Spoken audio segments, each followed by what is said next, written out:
Now to the Eastern Conference. And the beast of the East, at least to this point, Knicks one game away from reaching the NBA Finals. They are absolutely rolling since having not lost a game since April 23rd. Since then, they've won 10 straight games, the 10th team in playoff history to win 10 straight within a single playoff run. During the win streak, the Knicks have dominated. New York has outscored its opponents by a whopping 225 points, the best margin by any team in a 10-game span all time, regular or postseason.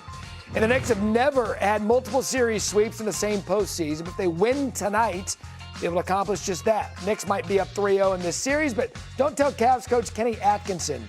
Here's what he said yesterday at the podium with something that made us stop and say, I'm sorry, what?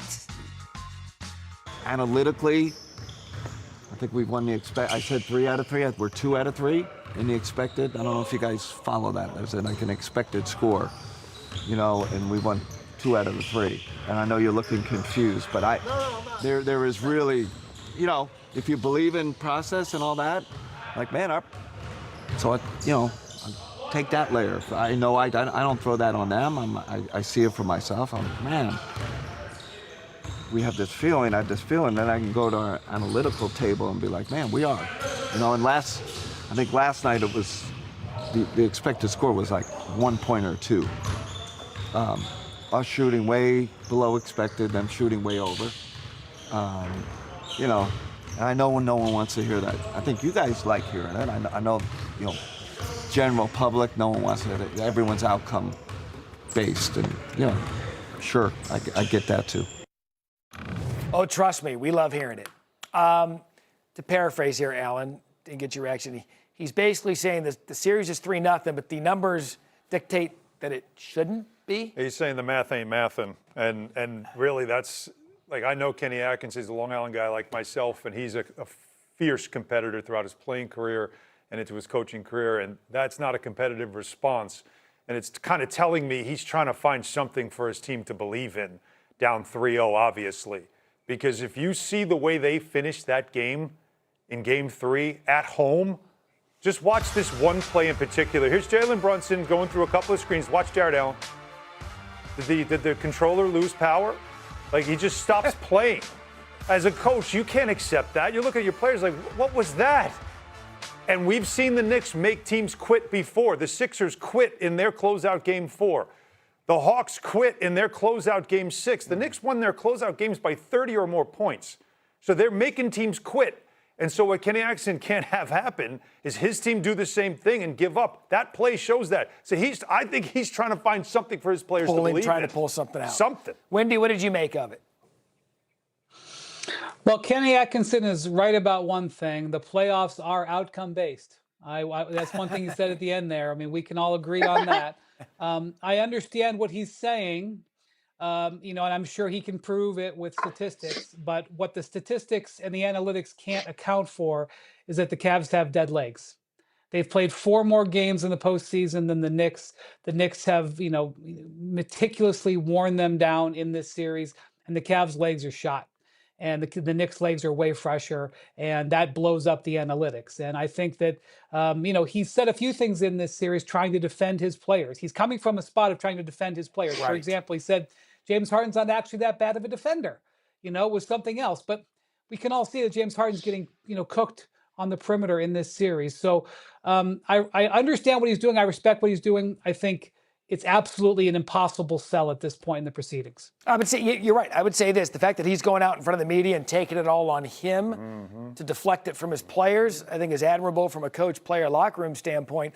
But Monica, here's something that I don't think we're talking about enough. The skepticism when the Knicks moved on from Thibodeau after bringing him to a place they hadn't been in 20-plus years. They bring in Mike Brown, basically saying, look, Eastern Conference Finals aren't good enough. We just fired the guy who got us there. Get us beyond that.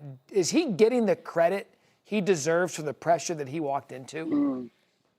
Man, I don't know that you get credit for knowing what you walked into in general, Barry, but I think that's a great question, right? Like, when Mike Brown came in, he talked about wanting to be collaborative, and he talked about calling upon the 15th guy on the roster just to make sure that he's ready. And so the 2 things that stand out to me that have been different from the previous regime One is, in fact, that it is a collaborative regime. As you go through this postseason, various assistant coaches, Mike has been mindful to give credit at the podium in terms of their adjustments, whether it be offense or defense. Chris Jant, Darren Erman, like all those guys' names have come up. But then, too, he is far more willing, and it has been much to the benefit of this roster. In fact, they've been able to flaunt their depth in a way that we really had not seen over the past couple of years, despite this being a consecutive trip back to an Eastern Conference Finals. And so I do think he deserves credit. Now, I will say this, though, and I know history is certainly on their side at 3-0. It's not done yet. And as we look at what's happening in the Western Conference, you can't help but wonder what could happen if this team gets to the finals.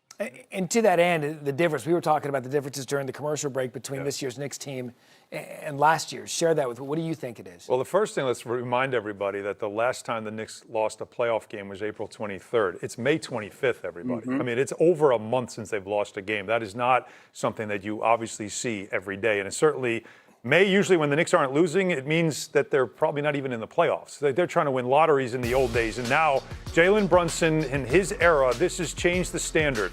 And I do think it starts with him. It starts with the fact that you have a group of veteran players in their prime who are all high IQ players. And they've all bought into the idea of the collaborative. That's why they made the coaching change, because they wanted a coach who would be more collaborative with his players. And so this season has been an evolution of tinkering with an offense and tinkering with a defense, and the timing is just right that it all kind of has clicked at the best time of year to click in the postseason. Wendy, final word, expected outcome tonight in Cleveland is what? I don't know. I got to ask Kenny Atkinson for the printout, but I think Jalen Brunson has a pretty big thumbprint on this series more than anything. But I'll just say I've known Mike Brown for 21 years. Okay, he's coached under Greg Popovich. He's coached under Rick Carlisle. He's coached under Steve Kerr. He's been LeBron James' head coach. He's been Kobe Bryant's head coach. He's been Steph Curry's head coach. He's coached the Nigerian national team and taken them to the Olympics. This man's resume is as diverse and varied as anybody's in the history of the sport.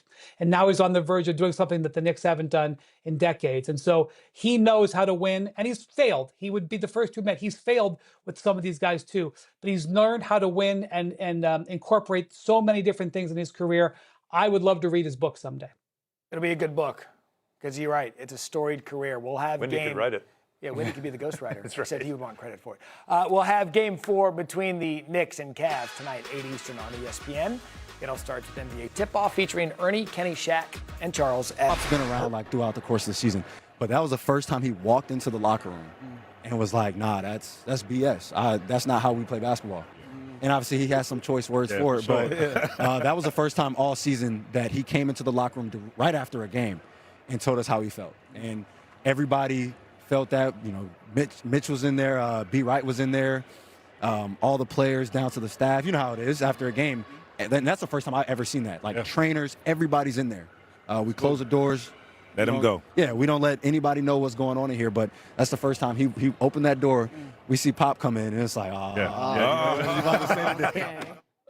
They knew. Some choice words with Brian Windhurst this morning on SportsCenter. Brian, only 82 points for OKC last night, their fewest that they've scored in a game, any game, since December 2021, just what Gary told us. How did the Spurs disrupt OKC on offense? Well, the bright line for me was just how different the Thunder looked without A.J. Mitchell and Jalen Williams. During the course of the season, they weathered the storm of not having Jalen Williams because they had A.J. Mitchell. And not having either of them really affected their offensive creation. It really put a lot of burden on Shai Gilgeous-Alexander.